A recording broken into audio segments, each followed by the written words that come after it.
It's no secret that it's been harder than ever to get a job recently. There are some really scary things about the recent tech layoffs that nobody wants to admit, but there's also an antidote. And actually, there's two. I'm going to share both of them here. So the news has been plastered with tech layoffs. Every CEO keeps saying we overhired during COVID. And while that might be true, it's actually not the reason for the tech layoffs. Everybody is kind of lying. Take a look at this chart here. We've got Meta with negative 13% in headcount, but their net income is up 73%. PayPal down 9%, up 76%. People keep telling me that there's this big recession about to happen, but it seems like everybody's actually doing pretty well. So why are they firing people? So I'm going to talk about two things. One is, how do I get hired now? And two is, maybe I don't care to get hired. And I know that sounds strange, but just hear me out. So there are actually four trends that are coming together that's detrimental for junior devs. One is, companies did overhire during COVID, but that explains the 2022 layoffs. 18 months later in 2024, that doesn't explain it. Two, Elon Musk bought Twitter and he showed just how much fat truly is in a tech giant. Say what you will about Elon Musk, but even his biggest haters can't really deny how much he's brought the operating cost of Twitter down. Three, junior devs know how to code, but they don't have deep knowledge. And four, AI knows how to code, but doesn't have deep knowledge. Let's explain what the real problem is. You have no deep knowledge. I feel like there's been no shortage of content lately about how new junior engineers have no deep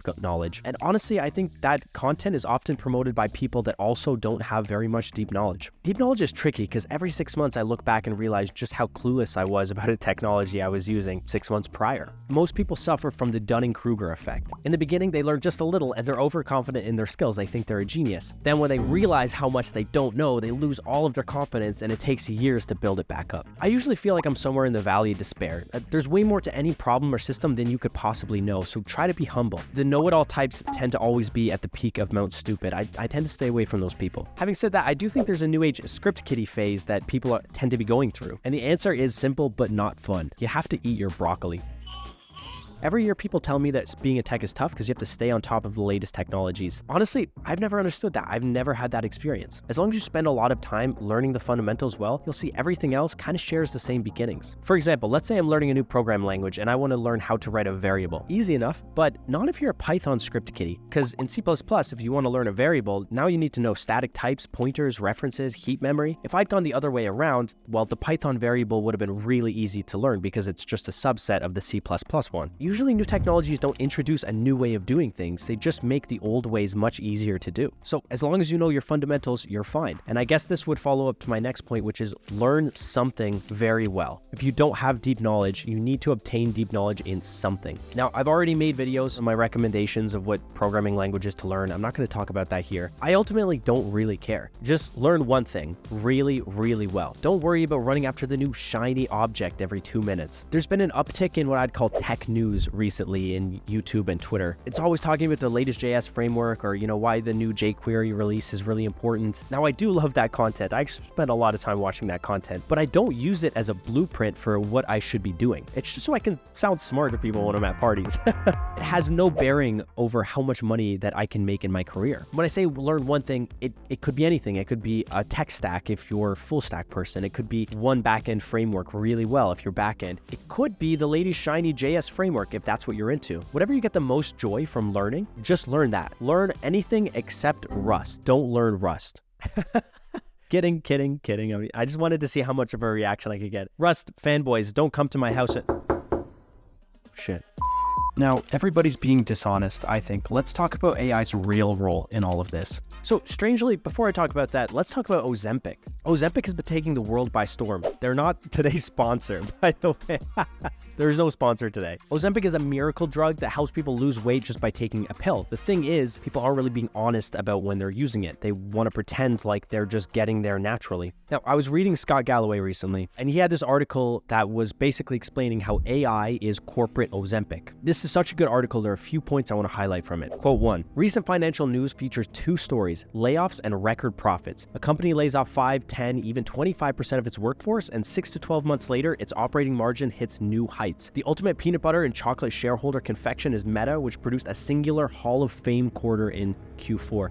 This is actually pretty scary because it tells us what we actually feared, which is maybe our utopia of tech jobs is over. And to some degree, I think it is in its current form, but there are two really redeeming points in this article I want to bring up. This will correctly raise concerns about a dystopia where no one can find work, but AI will ultimately create jobs as there will be new windows of attack against corporate titans. The AI revolution will inspire a golden age of startups with lower infant mortality as there will be fewer people, i.e. less risk, required to run sustainably. So basically, there's much more opportunity in startups, and there will be for the coming years. So an antidote too. If I could sum up this entire channel in one phrase, it would be build something that people actually use. I've been saying it for years, and the reason I've been saying it is teach a man to fish. I want you guys to understand that coding doesn't have to be a cute little job where you get a nice pat on the head from Daddy Meta and possibly a paycheck if they think you're still valuable for now. You can literally create value, and you can create it in a scalable way. You can be rewarded 1000x for your input. Now, I get that this isn't what everybody wants to do in life, but I want you guys to be really conscious about making that decision. Imagine yourself as Aang from Airbender. I keep telling you that you're the avatar, but you just kind of want to keep being a kid and have someone else take care of you. You have way more power in your own life. I'm trying to help you realize that if you haven't already. If you learn to fish, you'll realize you don't actually need a tech job. In fact, this could be the best time for you to start a startup. AI dramatically lowered the bar for creating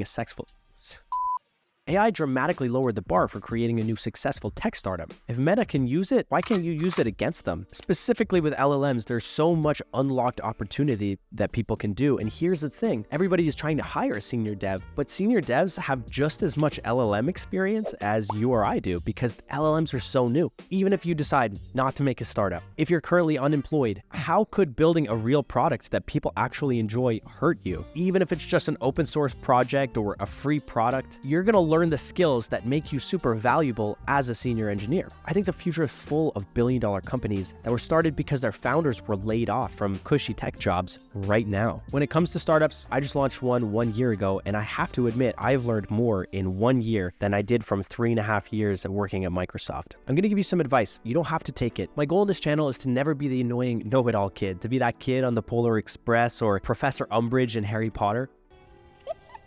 So many people in the world say you have to do everything in a very specific way, but you don't really. You just have to find what works for you, and I'm going to share what worked for me. You need to understand the entire process of software engineering end to end if you want to actually get deep knowledge on anything. It's one thing to develop on localhost. It's another thing to figure out how to get that product into the world, get people using it, get feedback, and iterate on it. That's what you hire senior engineers for. You hire senior engineers to design these systems, and then they basically just tell the junior engineers what to code. And because you're stuck down here, you have yet to experience the deep knowledge you can get from owning something end to end. So there's one recurring theme that I've felt in my computer science career, and that is you can either go for the candy or the broccoli. The people that always eat the candy never develop deep knowledge because they're just going for the new shiny thing. They don't understand the fundamentals. And the people that always go for the broccoli never build anything very interesting because they always need to build their own custom solution, and they can't build off of the shoulders of other people. So you need to consume just enough broccoli that you really appreciate the candy and understand how the candy is made. My analogy fell apart, but I think you get what I mean.